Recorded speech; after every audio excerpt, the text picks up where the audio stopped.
अल्लामा Iqbal open university course code 247 और exercise है इसकी 4.1 और इसका क्वेश्चन नंबर है हमारे पास 8। रिजवान सऊदी अरब में एक कार 15,000 रियाल में ख़रीदता है। डिलीवरी 3 माह बाद होना थी, जबकि अदायगी भी डिलीवरी के मौके पर की जानी थी।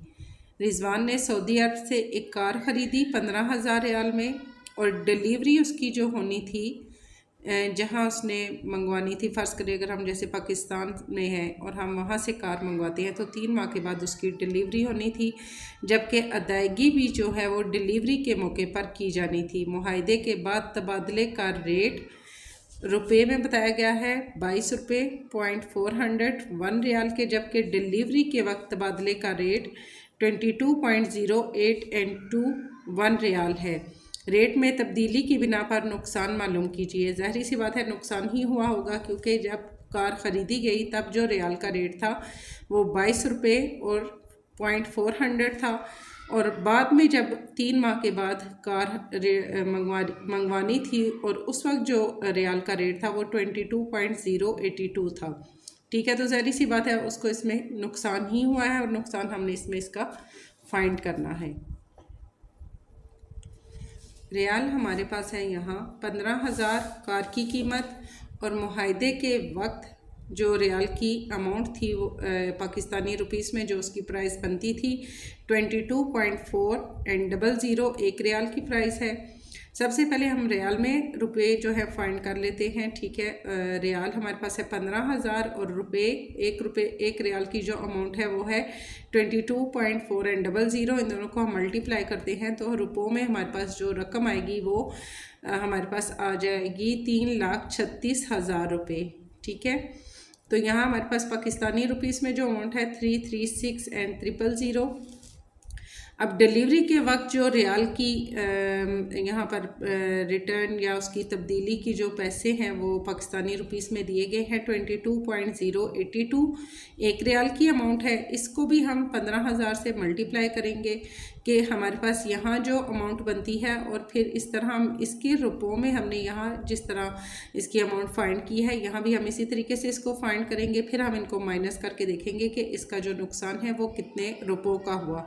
22.082 को हम मल्टीप्लाई करेंगे 15,000 रुपये से, तो यहाँ अमाउंट हमारे पास आएगी 3,31,240.5 रुपये।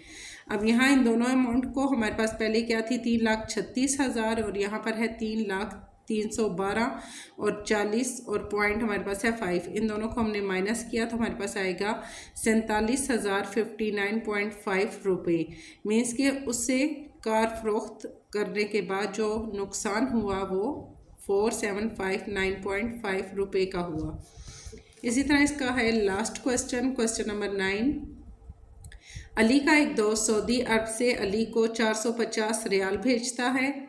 बैंक तबादले के 2 रेट्स की पेशकश करता है। बैंक से भी पैसे तब्दील करवाए जा सकते हैं। ठीक है, वो तबादला मीन्स के रुपयों में उसको तब्दील करने का जो अमल है उसके वो 2 तरीके उसको पेशकश करता है कि दोनों तरीक़ों में से आप कोई भी तरीका अपना सकते हैं। जैसे कि टीटी के ज़रिए ख़रीद 22.344 रुपये। अगर वो टीटी के ज़रिए इनको ख़रीदता है तो उसको जो अमाउंट उसकी जो 1 रियाल के बराबर उसकी जो अमाउंट है 22.3449 रुपीस है।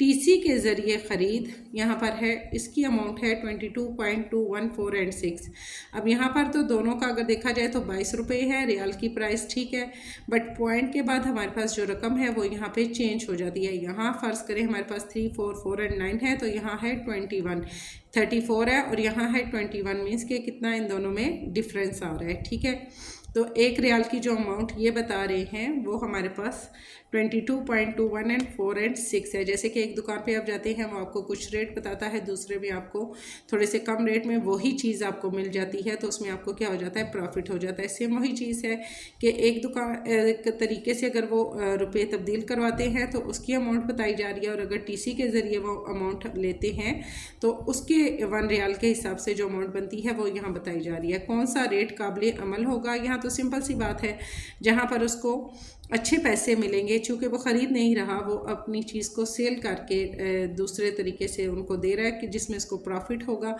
तो ज़ाहिर बात है जहाँ उसको ज़्यादा प्रॉफिट नज़र आएगा वो वहीं पे अपने रुपए जो है तब्दील करवाएगा। जैसे कि ये टीटी के ज़रिए जो है इसकी अमाउंट ज़्यादा दी जा रही है यहाँ पर, तो ज़ाहिर सी बात है कि कौन सा रेट काबिल अमल होगा, तो टीटी के ज़रिए ही जो अमल है वो काबिल अमल होगा। मज़ीद ये कि रकम पाकिस्तानी रुपयों में मालूम कीजिए। अब एक चीज़ तो हमने यहीं पे फाइंड कर ली, सेकंड हमने रुपयों में इसको फाइंड करना है, तो काबिल अमल रेट हमारे पास होगा टीटी का रेट, और पाकिस्तानी रुपयों में हमने रकम फाइंड करनी है।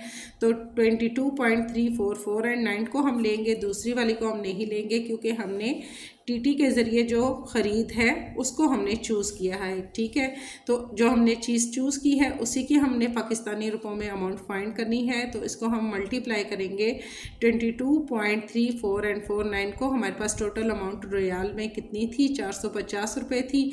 इन दोनों को मल्टीप्लाई करते हैं तो हमारे पास आता है 10055.20 रुपये।